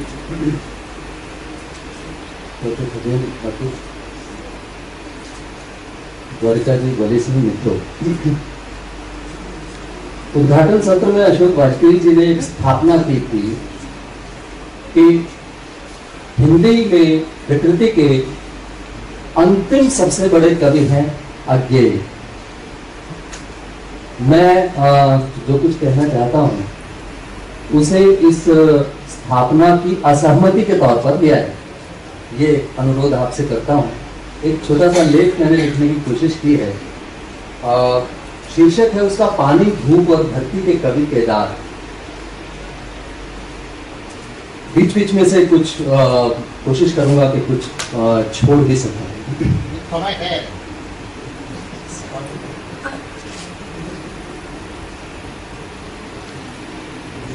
पानी की जगह केदार की कविताओं में वही है जो जीवन में है। पानी जीवन को संभव करता है। वैदिक साहित्य में जल को अमृत कहा गया है। अमृत का मतलब हमेशा रहने वाला जीवन। कविता जीवन की लयात्मक पुनर्रचना है। जीवन से और जीवन के लिए होने वाली पुनर्रचना, यह पुनर्रचना करते हुए केदार ने पानी का अनेक रूपों और अर्थों में उपयोग किया है। यह उपयोग विशेष है। नदी किनारे बैठे कवि की अनुभूति है। धीरे धीरे जल बहता है, बड़ी मधुर कविता कहता है। बहता पानी स्वयं कवि है। हरी भरी फसलें धरती के कागज पर लिखी उसकी कविताएं हैं, जीवंतता का प्रसार करती कविताएं। केदार इन कविताओं को पूरे मनोयोग से सुनते हैं। इस सुनने का परिणाम है उनका सृजन, ऐसा सृजन जो प्रकृति और संस्कृति का उत्सव है। प्रकृति का उत्सव इसलिए कि इसमें प्रकृति की ऊर्जा है। संस्कृति का उत्सव इसलिए कि इसमें प्राकृतिक ऊर्जा को मानवीय बनाने का संकल्प है। उत्सव अर्थात सभी के लिए जीवन और सुख का सक्रिय रूप। जीवन और सुख सभी के लिए समान रूप से हो, यह केदार की कविताओं का संवेदनात्मक उद्देश्य है। इस उद्देश्य को बार बार उद्धृत की गई बड़ी मशहूर कविता है केदार की, तेज धार का कर्मठ पानी चट्टानों के ऊपर चढ़कर मार रहा है घूसे कसकर, तोड़ रहा है तट चट्टानी। चट्टाने पानी के रास्ते में ऐसे खड़ी हैं जैसे उसे रोक ही लेंगी। पानी तेज धार का है, उसमें बूंद बूंद संगठित है। आवेग इतना है कि तरल होते हुए भी वह किनारों से ऊपर चढ़ जाता है। चट्टाने आसानी से नहीं टूटने वाली, वह उन पर कस कस कर घूंसे मार रहा है, उन्हें तोड़ रहा है, बता रहा है कि लगातार कर्म किया जाए तो हर असंभव को संभव किया जा सकता है। पानी बहुत सी कविताओं में रहा है, पर दुनिया में शायद ही कहीं और वह ऐसा कर्मठ हुआ हो। डॉक्टर विश्वनाथ त्रिपाठी का निष्कर्ष सुचिंतित है कि वे श्रम संस्कृति के सौंदर्य निर्माता कवि हैं। कर्मठ पानी के घूसों और चट्टानों की टूट का अर्थ बहुत दूर तक जाता है। मेहनतकश निरंतर मेहनत से गरीबी की चट्टानें तोड़ता है। एकलव्य जैसा विद्यार्थी निरंतर अभ्यास से धनुर्विद्या विद्या के राजसी कवच मढ़े रहस्यों को भेद देता है। वैज्ञानिक निरंतर खोज से अज्ञान और अंधविश्वास की चट्टानें दरकाता है। विद्रोही निरंतर प्रहारों से रूढ़ियों की चट्टानों को साबुत नहीं रहने देता और जनता निरंतर टकराते हुए तानाशाही सत्ता को चूर चूर कर देती है। इस कर्मठ पानी में बड़ी से बड़ी और कड़ी से कड़ी चट्टान को पानी पानी कर देने की योग्यता है। घूंसे मार सकने वाला पानी केवल कठोर नहीं, भिन्न स्थिति में वह तरल भी हो सकता है। संघर्ष करने वाला आदमी निहायत संवेदनशील भी हो सकता है। होता है। केदार ने लिखा, रेत मैं हूं, जमुन जल तुम। नदी का पानी रेत में कण कण समा जाता है। रेत घर बन जाता है पानी का, एक मेघ हो जाते हैं दोनों। सघन प्रेम की पूर्णता क्या इसी को नहीं कहते? केदार जी की एक मशहूर कविता है जो रत्ना ने सुनाई, आज नदी बिल्कुल उदास थी। और दूसरी तरफ पानी का एक दूसरा उपयोग, कंकड़ से ताल को और अनंत काल को बालक ने कपा दिया। तो अनंत काल को और ताल को कपाने का चित्र बनाने वाला कवि सोई हुई नदी को देखकर दबे पांव घर वापस आना भी लिखता है। बहते बहते नदी थक गई, उसे और बहने के लिए आराम चाहिए। आराम देने वाली नींद कहीं टूट न जाए, इसलिए दबे पांव वापस आना नदी को दबे पांव वापस आना नदी को सोने की अबाध स्वतंत्रता देना है। मीर का शेर है, दूर बैठा गुबारे मीर उससे, इश्क बिन ये अदब नहीं आता। प्रेम की सार्थकता निकटता में ही नहीं, दूर रहने के अदब में भी है। बलात्कार के नए नए रूप जब प्रचलित हो रहे हों, तब ऐसे प्रेम और ऐसी प्रेम कविताओं की अर्थवत्ता विशेष है। दबे पांव वापस आने से यह व्यंजित है कि वाचक उत्साह भरे तेज कदमों से नदी के पास गया होगा। उसे बिल्कुल उदास देखा तो वही उदासी उसके कदमों में समा गई। ऐसी संवेदनशीलता के लिए ही केदार ने यह भी लिखा है कि चम्मचों से नहीं, आकंठ डूब कर पिया जाता है दुख को दुख की नदी में, और तब जिया जाता है आदमी की तरह, आदमी के साथ, आदमी के लिए। दूसरे के दुख में औपचारिक नहीं, वास्तविक साथ देना तभी संभव है जब उस दुख की नदी में गले गले डूबने की नीयत, फुर्सत और हिम्मत हो। केदार की कविताओं में पानी मनुष्यता भी है और प्रेम भी, संवेदनशीलता भी है और संघर्ष भी, कर्मठता भी है और सुंदरता भी। पानी से उठा हुआ पानी का ही एक रूप बादल है। भरपूर खुशी और भरपूर दुख, दोनों भावों को केदार के बादलों ने भाषा दी है। नागार्जुन जब बांदा आते हैं तो केदार के शब्दों में दोनों जन कवियों की प्रसन्न धड़कन घन गर्जन सी गरजती है। मुक्तिबोध की मृत्यु पर जो कविता केदार ने लिखी है, उसमें मुक्तिबोध को कंधा देते हुए वे ऐसे रोते हैं जैसे बादल रोए। प्रसंगवश इस कविता को डॉक्टर रामविलास शर्मा ने केदार द्वारा रचित अपनी प्रिय कविताओं में जगह दी है, और मैं मुक्तिबोध पर के साथ हुए अन्याय के लिए रामविलास जी से लड़ा। तो मुझे देखना चाहिए कि इस कविता को डॉक्टर रामविलास शर्मा ने केदार द्वारा रचित अपनी प्रिय कविताओं में जगह दी। हाँ, खैर लौटता हूं। जनसाधारण की ऊर्जा को भी साकार करते हैं बादल। जल का यह है कि धीरे से पांव धरा धरती पर किरणों ने, मिट्टी पर दौड़ गया लाल रंग का फूल तुम्हारे अभिवादन में पाब्लो नेरुदा। कवि उन्हीं फूलों में से एक है जिनके रथ आसमान में रंग बनकर दौड़ते हैं, उस सूरज तक पहुंचते हैं जो यहाँ पाब्लो नेरुदा है, और जिसे देख देख कवि सूरजमुखी का फूल बनकर खिलता है। एक कवि दूसरे कवि का अभिवादन करता है, ऐसे जैसे धरती की खुशी आसमान के उल्लास का अभिवादन करती हो। अभिवादन करते हाथों से उसे धरती पर उतार लाती हो कि जीवन जहां कहीं भी है, धरती के हाथों से दूर नहीं है। धरती की क्षमताओं के सौंदर्य से भाषा को संपन्न करने वाले कवि हैं केदार। केन किनारे की रेती उनके लिए आनंदकर है, किसी के लिए भी आनंदकर हो सकती है। प्रकृति तो बिना किसी भेदभाव के सभी के लिए सुख लुटाती ही है। महत्वपूर्ण यह है कि केदार के अनुसार यह रेती घोर राज्यश्री से लेती है। राजसी संपदा से कम इस रेती का मूल्य नहीं है। सबके लिए सहज प्रस्तुत है यह, दीनहीन के लिए भी। राजसी संपदा जन जन के लिए हो, यह वास्तविक जनतंत्र का सार तत्व है। प्रकृति इस सार तत्व को जीवन की भाषा में जीती है और केदार तूफानों से लड़ा और फिर खड़ा हुआ है। संघर्ष करना और पराजित होकर भी संघर्ष के लिए फिर तैयार हो जाना इस मनुष्य की विशेषता है। जीवन की धूल में इसे पाला पोसा है। यह वही धूल है जो रविंद्रनाथ टैगोर के शब्दों में अपमान पाने पर भी बदले में फूल देती है। यही धूल पानी से मिलकर खेत की मिट्टी बनती है, फसलों की शक्ल में हरी भरी होती है, लहलहाती है। फसल की सुंदरता से अपने को एकमेक अनुभव करने वाले कवि हैं केदार। कहते हैं, आर पार चौड़े खेतों में चारों ओर दिशाएं घिरे, लाखों की अगणित संख्या में ऊंचा गेहूं डटा खड़ा है। यह डटकर खड़े होना गेहूं को भूख के विरुद्ध युद्ध में मुस्तैद रहने वाला सैनिक बनाता है, स्वाभिमानी और ओजस्वी सैनिक। कवि के लिए यह प्रत्यक्ष अमृत है, हमेशा रहने वाला जीवन है।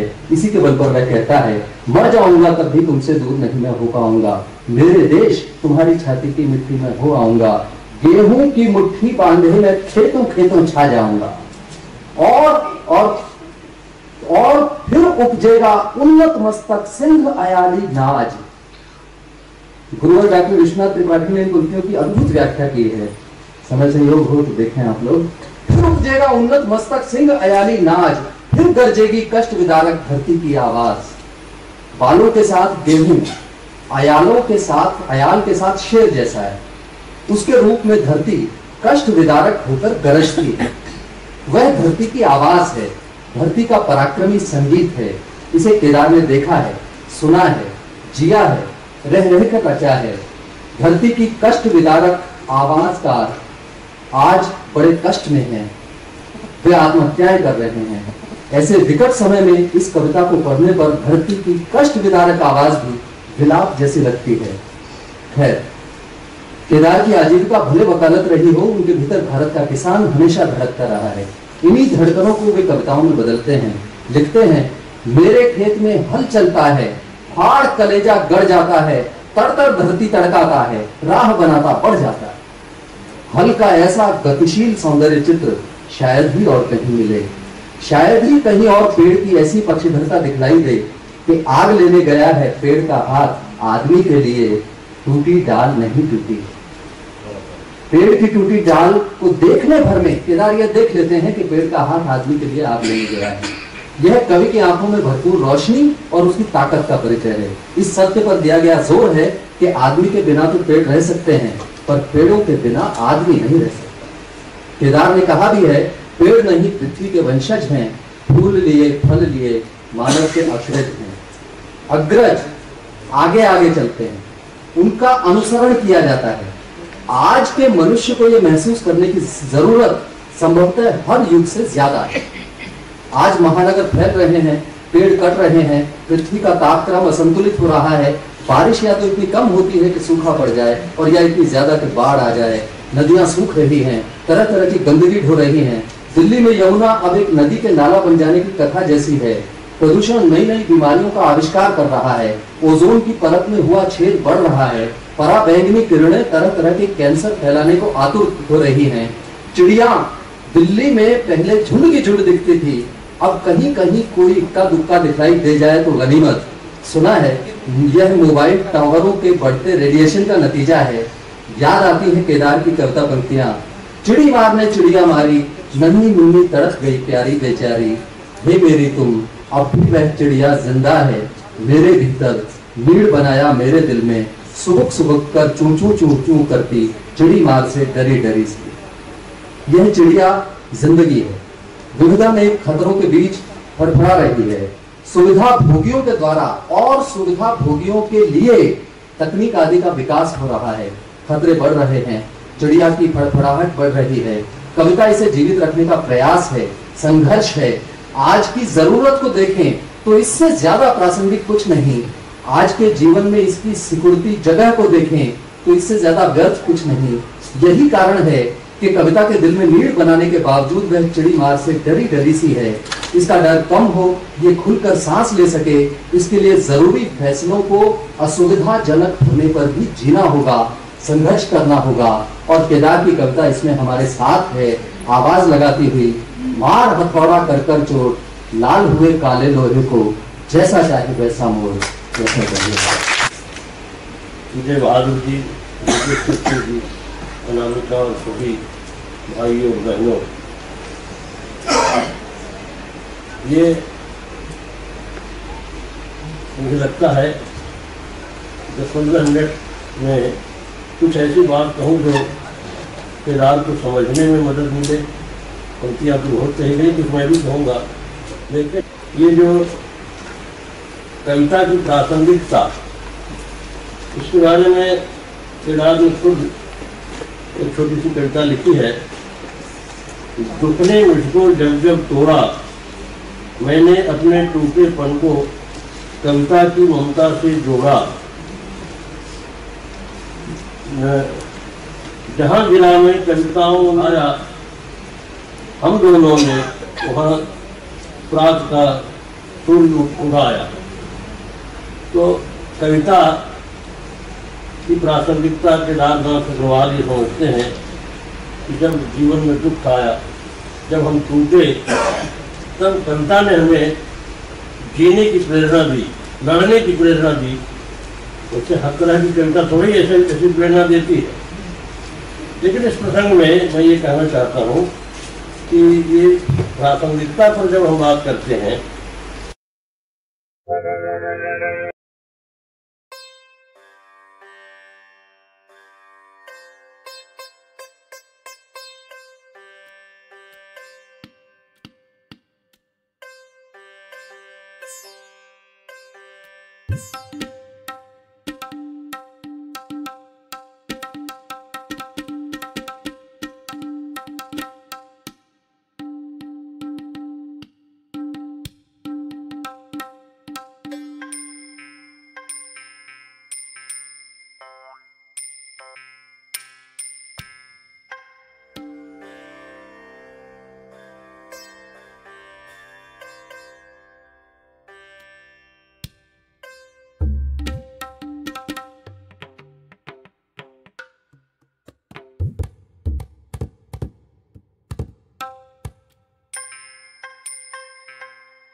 हिंदी ने हिंदी साहित्य को न केवल रचनात्मक आधार दिया, अपितु एक नया चेहरा भी दिया है।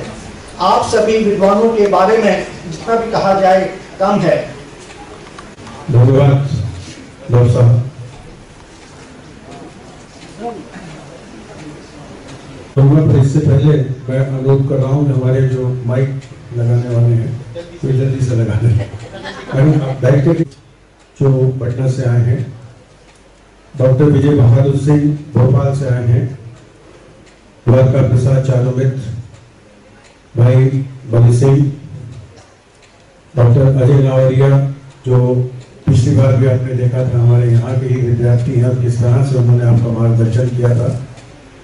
श्रीमती अनामिका जी, मैं आप सबका स्वागत करता हूँ यहाँ पर।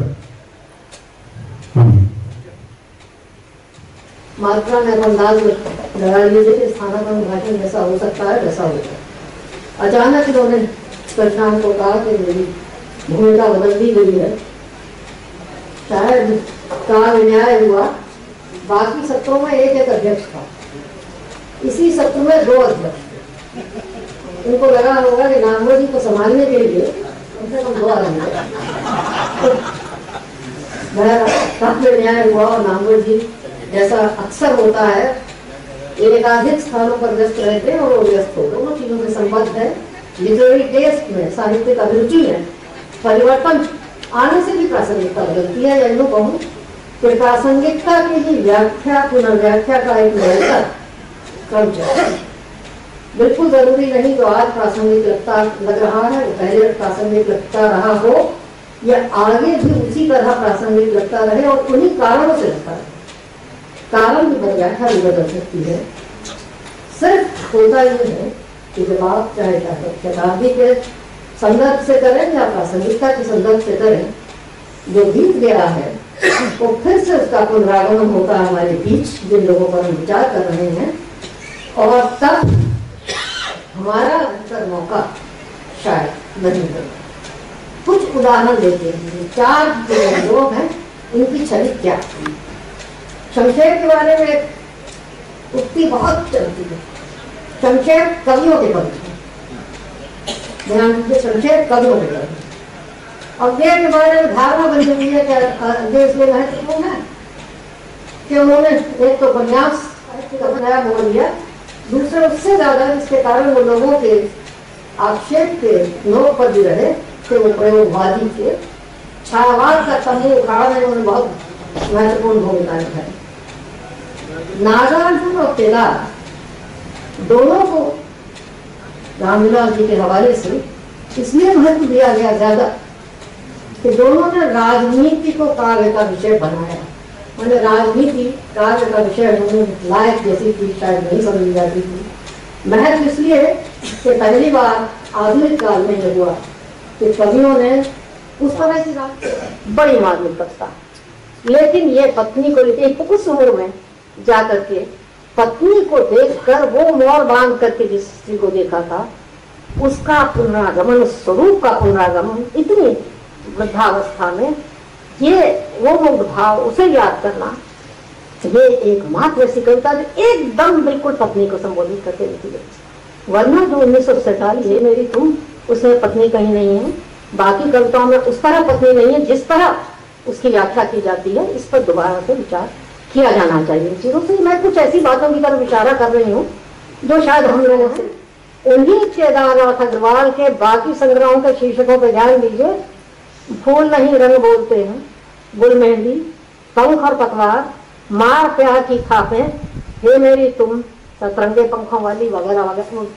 नागार्जुन बंदी इस तरह से मैं बराबर कहती हूँ कि इस बात पर भी ध्यान दीजिए कि वो कवि जो जनकवि कहा जाता है, वही कवि कालिदास भी लिखता है, वही कवि अमल धवल गिरी के शिखरों पर भी लिखता है, वही कवि सिंदूर पे लिखित भाग भी लिखता है, और वही कवि यह दंतुरित मुस्कान भी लिखता है।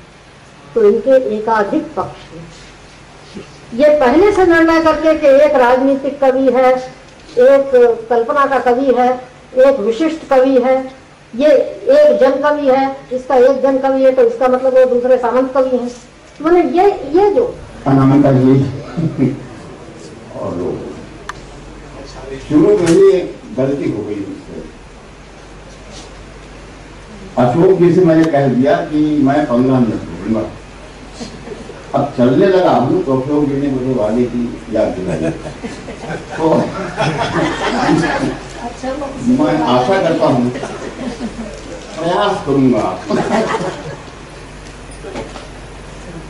बात बहुत करते हैं।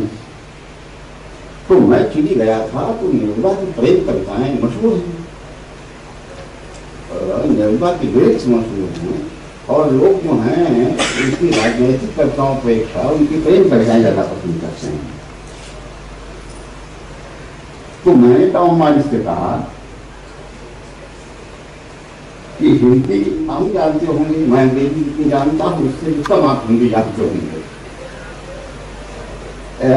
हिंदी में और भारतीय साहित्य में भी परंपरा है, हिंदी में खासतौर पर जो कवि जितनी ही क्रांतिकारी कविताएं लिखता रहा है वही अच्छी प्रेम कविताएं लिख रहा है। निराला जैसी प्रेम कविताएं, केदारनाथ अग्रवाल जैसी, नारायण जैसी, अपने दिनकर की अंतिम उर्वशी लेकर के अगली दफा कविताएं लिखने वाले उर्वशी। इसलिए जो नेरुदा की प्रेम कविताएं हैं उन कविताओं में रेवोल्यूशनरी स्पिरिट कितनी है ये देखिए, ये आलोचक काम है, ये विश्लेषक का काम है। दूसरी बात ये कि ये जो कवि हैं चारों पांचों जिनकी हम शताब्दियां मना रहे हैं, पांचों में से सजाया कि ये कहा जाता है कि ये जो नागार्जुन, केदारनाथ, शमशेर, मुक्तिबोध,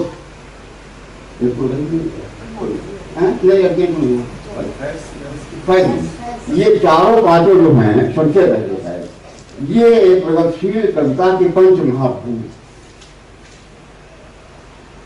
लेकिन अज्ञान को मिला के भी इन लोगों में आपस में पारस्परिक संबंध पूर्ण विकसित हो और पूर्ण विकसित होते हुए अपने वृंदों पर रहे वो बुद्ध को समर्पित हो जाए, उदात्त भावना। और ये जो उनकी निष्ठा की सुरक्षा की बात थी, आज हम महसूस करते हैं, हम प्रगतिशील लोग भी महसूस करते हैं कि शायद वो ऐतिहासिक जरूरत थी। सर्वसत्तात्मकता, अपोजिशन को जगह न देना, ये तो द्वंद्वात्मकता का विषय है जो उस समय की समाजवादी सत्तात्मकता कर रही थी, उसका विरोध करना उचित था एक सीमा तक।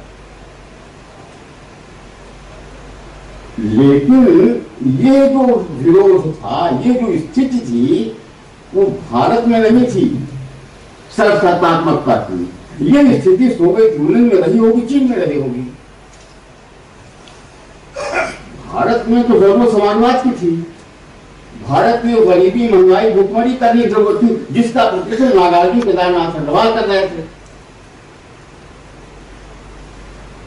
अस्तित्ववाद के तरीके से ये जो व्यक्ति निरपेक्षता है, समाज व्यक्ति सापेक्षता, इसका आग्रह भी, उसका फोकस, उसकी प्रेरणा देश नहीं था, विदेश था। अज्ञान के प्रति सारा आदर करते हुए भी ये बात मन में आती है। और कुछ तो कुछ कारण होना चाहिए कि कहेंगे अनुवर्ती विजयमान साहिब, उनके अनुवर्ती दो रघुवीर सहाय और सर्वेश्वर, दोनों ने बहुत शीघ्र उनका साथ छोड़ करके और उस कविता की तरफ आए जो कविता जनवादी और प्रगतिशील कविता। ऐसी कविताएं रघुवीर सहाय ने लिखी कि शक हो कि नागार्जुन कविता है कि रघुवीर सहाय कविता है। सुना रहा हूं, सबको याद है, तो याद दिलाना है। राष्ट्रगीत में भला कौन ये भारत भाग्य विधाता है, फटा सुखन्ना पहने जिसका गुण हर चरना गाता है। ये कैसे हुआ? और यहां पर अगर आप ये भूल गए, मैं बाइक आलोचक कहलाता हूं, लेकिन इस बात को कहना चाहता हूं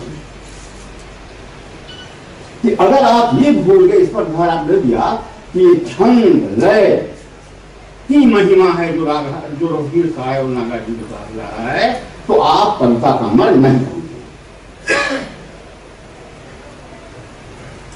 आखिरकार विष्णु खरे, असद जैदी और भी कई नाम लिए जा सकते हैं, शहादत में नहीं ले रहा हूं। रघुवीर सहाय को बहुत बात नहीं मानते हैं, हाँ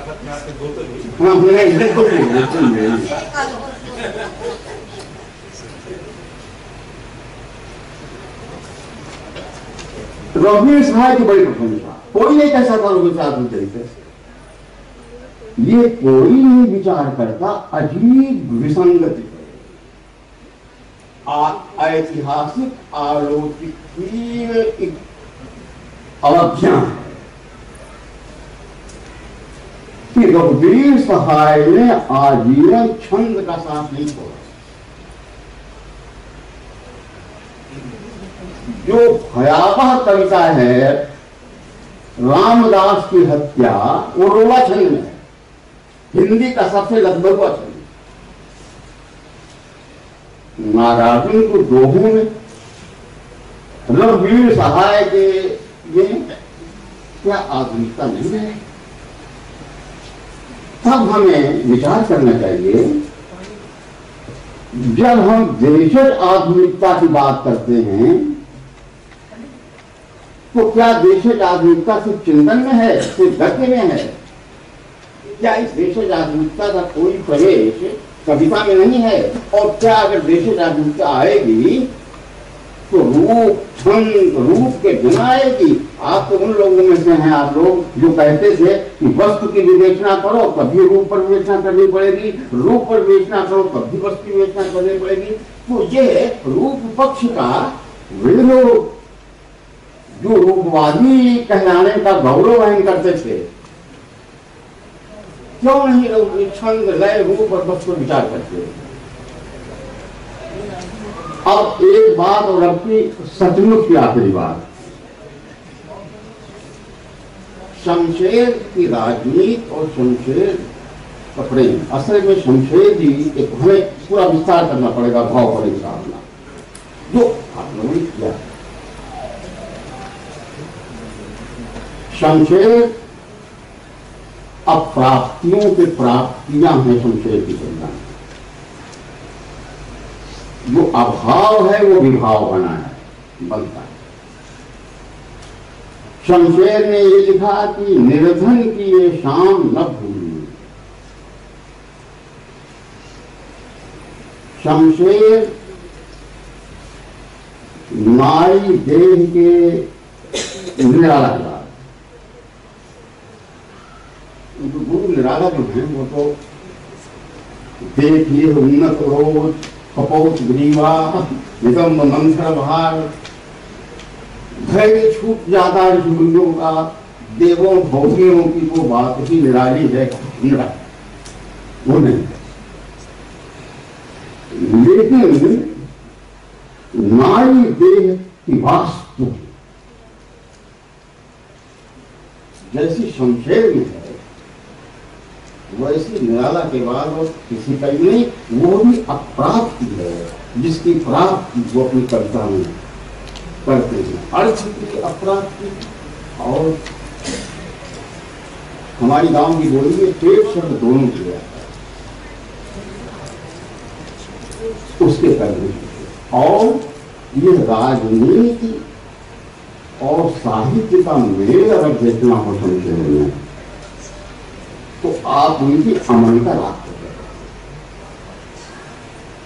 जिसके बारे में अब ये विल्सन ने कहा कि राजनीति की कविता कैसी हो सकती है, इसका उदाहरण, इसका प्रमाण शमशेर का अमन का राग है। आज के भूमंडलीकरण में अमन का राग का भूमंडलीकरण कैसा है? मैं शेक्सपियर का ऊंचा माथा उज्जैनी में देख रहा हूँ, फैयाज खान ने विष्णु से तुरुंग बजाई है।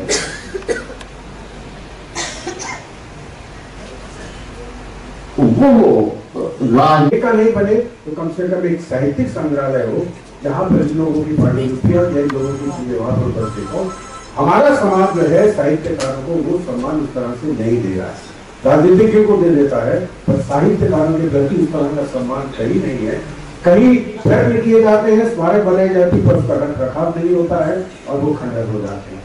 क्योंकि अभी हम लोग गए थे जहाँ पर शेक्सपियर का संग्रहालय में देखिए, वहां जाकर किस तरह से उन्होंने शेक्सपियर के लिए जो है वो लोग काम करते हैं और किस तरह से वहां पर उसकी 14 फुट की उन्होंने टिकट लगाई और उसके बावजूद भी लोग खिलाते हैं। तो साहित्य के हम चाहे जब शताब्दियां मना रहे हैं, पर क्या हमने कभी ये सोचने का प्रयत्न किया है कि कोई कभी समाज में एक वर्ग के से अलग हटके साहित्यकार तो ठीक है, उसकी पूजा करता, उनके बारे में जानता, उससे अलग हटकर आम लोगों के मन में, जैसे हमारे बीच में हमारे इतिहास के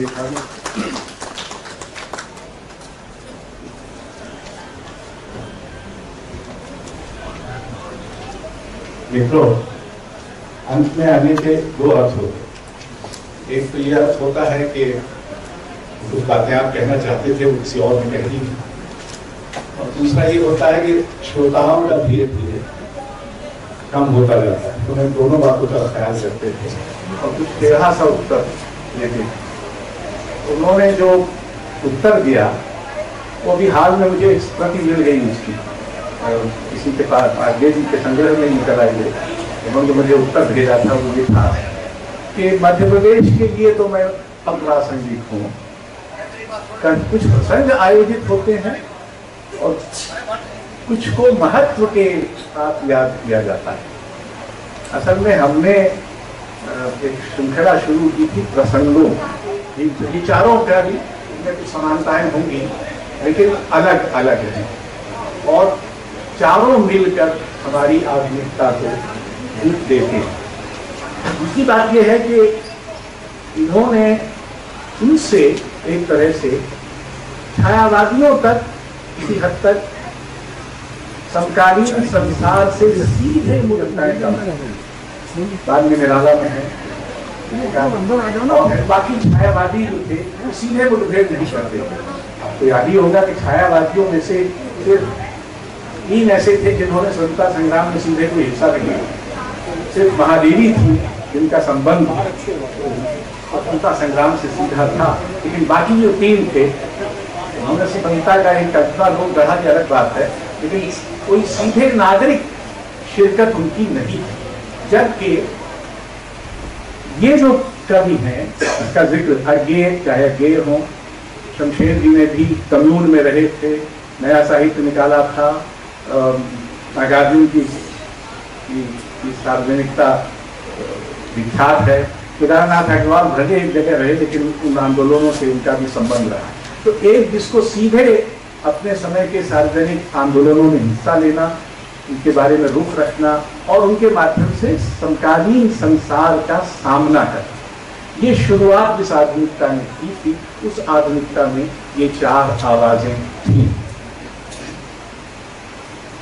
तीसरी बात जो मुझे लगती है कि इन तीनों ने अपने अपने ढंग से यथार्थ के बारे में संदेह किया। तिमोर की प्रसिद्ध पंक्ति है, कविता में कहने की आदत नहीं पर कह देता हूँ। इसी तरह ये का है कि मैं सच लिखता हूँ, लिखकर सब झूठा करता जाता हूँ, इत्यादि इत्यादि। तो पहली बात शमशेर के यहाँ है कि इसने पूछा इन कविताओं का मतलब, फिर कहते हैं कि मतलब यानी ये जो उनको कविताओं के मतलब के बारे में क्रियात्मक उत्तर कवि नहीं दे पाता, स्वयं अपनी कविता की काया नहीं देते। तो कविता तरह चली गई, लेकिन कविता की स्थिति पर, उसके अस्तित्व पर, उसकी सार्थकता पर प्रश्नशीलता की शुरुआत भी इन्हीं कवियों ने की। अब कोई किसी आज के कवियों को ये बड़ा गुमान है कि उनकी कविता में बड़ा जीवन व्यक्त हो रहा है, लेकिन अगर आप इन 4 कवियों को पढ़ें, इसमें जो व्यक्त जीवन है वो इस कदर विपुल, इस कदर विविध, इस कदर समृद्ध, और छोटी छोटी चीजों को जिनको आम तौर पर हम साधारण दैनंदिन जीवन में अलक्षित कर, उन पर कविता की नजर जाती। ऐसे एक उदाहरण देना व्यर्थ है क्योंकि आप सब चतुर सुजान हैं और जो नहीं है उनको उदाहरण देने से क्या समझते हैं। दूसरी तरफ तो ये हमारे जीवन बोध का विस्तार करती है। सारा बड़ा साहित्य हमको अपने आत्म की वंचना से, अपने आत्म की कारा से मुक्त करता है। वो हमको दूसरों तक ले जाता है, वो दूसरे जो भी है हमको एक तरह से दूसरा बनाता है, और ये चारों कवि ऐसा करते हैं। फिर दूसरी बात, सौंदर्य वो शब्द का आजकल प्रयोग नहीं है। मैं समझता हूँ कि अज्ञे के बारे में ये कहना, तुम कहा गया था कि अज्ञे के बारे में तो मैं ही कहूँगा, मैं ही कह देता हूँ।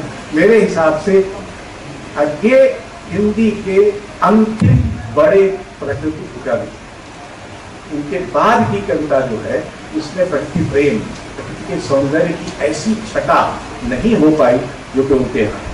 अज्ञे हिंदी के सबसे बड़े बौद्ध कवि वेदांत का जिक्र हुआ, कविता संग्रह है, और हिंदी में बौद्ध कविता बहुत कम है। हमारी पूरी परंपरा में देखा जाए तो बहुत ही छोटा अंश है। तो बड़ा इत्यादि है, इनको बौद्ध कविता नहीं कहा जा सकता, लेकिन अज्ञे में बहुत गहरे, चाहे उनके सम्राज्ञी का नैवेद्य दान जैसी कविता हो, असाध्य बिना भी अंततः एक तरह की बौद्ध कविता भी है, जिसमें आत्म का संपूर्ण विसर्जन पदार्थ में, एक तरह के तादात्म्य पाने के लिए जरूरी है। तीसरी बात, संघर्ष को, कवि का सबसे बड़ा संघर्ष आशा का संघर्ष, और आशा का संघर्ष सामाजिक संघर्ष है। जो शब्द के लिए नहीं संघर्ष कर सकता तो किसी और चीज के लिए संघर्ष करेगा, ऐसा कवि के लिए, कवि के संदर्भ में नहीं माना जा सकता। आप अपने संघर्ष का बड़े नाटक करते रहिए, घोषणा करते रहिए, तो वो जो संघर्ष है शब्द का, वो संघर्ष इन चारों कवियों में दिखाई देगा। और शब्द की विपुलता से ही तय होता है कि जीवन की कितनी विपुलता है। अज्ञे के यहाँ जो शब्द संसार है वो बाकी तीनों कवियों से ज्यादा बड़ा है। जैसे आपने कभी सोचा ना, कौन है जिसके कवि स्वर्णिम कविता लिखते हैं? ये एक दूसरा वृत्त बनता है जो जीवन का जो भरा पूरापन, जिसको मैंने कहा। अब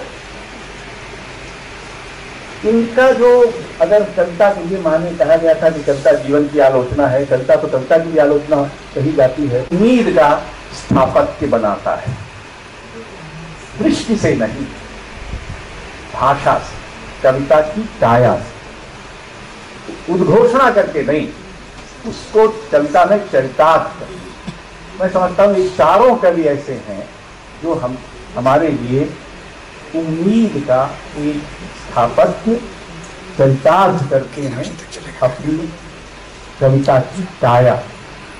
उनमें से कुछ उसकी व्याख्या भी करते हैं, ये अलग बात है। उनसे कुछ है जो उसकी व्याख्या नहीं करते हैं, ये अलग बात है। क्योंकि बिना प्रेम, बिना सौंदर्य, बिना राजनीति, बिना व्यक्ति, बिना समाज के जीवन के भरे पूरेपन की कल्पना नहीं हो सकती। और हम एक ऐसे समय में है जब हमें सपने देखने से भी, विकल्प सोचने से भी और उम्मीद करने से भी रोका जा रहा है, या कम से कम बताया जा रहा है कि ये काम आपका नहीं है, हम आपके लिए करने को तैयार हैं। ऐसे समय में ये वो लोग हैं जो हमको फिर उम्मीद के भूगोल में अपनी शिरकत करने के लिए न्योता देते। धन्यवाद। मित्रों, इस बीच में डॉक्टर नित्यानंद तिवारी हमारे बीच में बता रहे हैं, राधे श्याम जी हैं, अभिजीत अवस्थी हैं। एक मैं अपना स्वार्थ इन सारी चीज़ों के साथ जोड़ रहा हूँ। अभी एक पुस्तक प्रकाशित होकर आई है श्रीलाल शुक्ल पर, ये हमने व्यंग यात्रा का एक विशेषांक निकाला था और बहुत देर के बाद वो पुस्तक आज ही वो प्रकाशित नेशनल से होकर आई है। तो मैं अनुरोध कर चुका हूँ उसका एक लोकार्पण यहाँ पर हो जाए। मैं आदरणीय तिवारी जी से अनुरोध करूँगा कृपया मंच पर आ जाएं।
इसके बाद आप चाय के लिए आमंत्रित थे और 15 मिनट में अगर आप आ जाएंगे तो हम दूसरा तत्व प्रारंभ कर देंगे।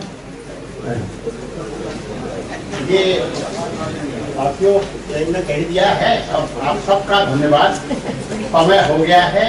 सबसे पहले आज के आयोजन में डॉक्टर निर्मला जैन जी आई, उनको धन्यवाद भी नहीं है, उनको आमंत्रित करना है समापन भाषण के लिए भी। अभी से याद दिलाते हैं कि 4 तारीख 4 बजे आना, इसमें लिखा है हमारे प्रोग्राम। उसके बाद अशोक वाजपेयी जी, पाटिल जी और अपने प्रिंसिपल साहब का विशेष रूप से जो सहयोग में मिल रहा है इस कार्यक्रम को करने के लिए, और हमारे बहुत से साथी जो अगली आगामी उसमें बोल रहा है वो आ गए हैं। अब क्योंकि चाय के लिए तैयारी हो गई है इसलिए अपडेट हम हो गए हैं। तो सबका आप सबका जो यहाँ आए सबने सहयोग दिया, आप सबका हम आभारी हैं। बहुत बहुत धन्यवाद। और चाय पीने के तुरंत बाद हम यहाँ जल्दी से जल्दी नई चर्चा के लिए शुरू करेंगे। धन्यवाद। एक कविता आपको सुनाई भी है बसंत की आवाज।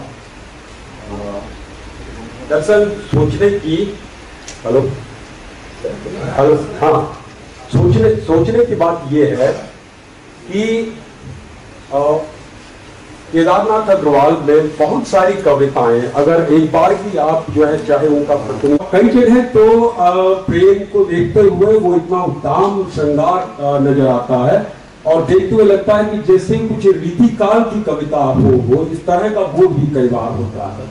फ्रिज ने पिचकारी, कुछ धूप पर कविता है कि वो उसमें जो है पिचकारी डाली, इस तरह का। तो वहां से आप अगर देखें कि वहां से इस तरह की कविताएं प्रेम और ये, तो रामविलास जी का जिक्र उन्होंने स्थापत्य पर काफी का वो लिखा भी है।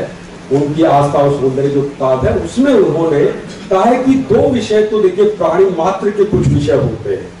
अगर आप प्रासंगिकता की बात करें तो 2 विषय देखिए प्राणी मात्र के विषय होते हैं, और सुख सौंदर्य जो है वो भी जो है वो प्राणी मात्र का और मनुष्य का अनिवार्य हक होता है। सुख सौंदर्य जहां मनुष्य संसार में कोई गधा पचीसी करने के लिए नहीं आता, वो ये नहीं है कि गधा पचीसी करेगा, वो इसलिए अपने वो सुख साधन जुटाता है और सुख साधनों के क्रम में पशु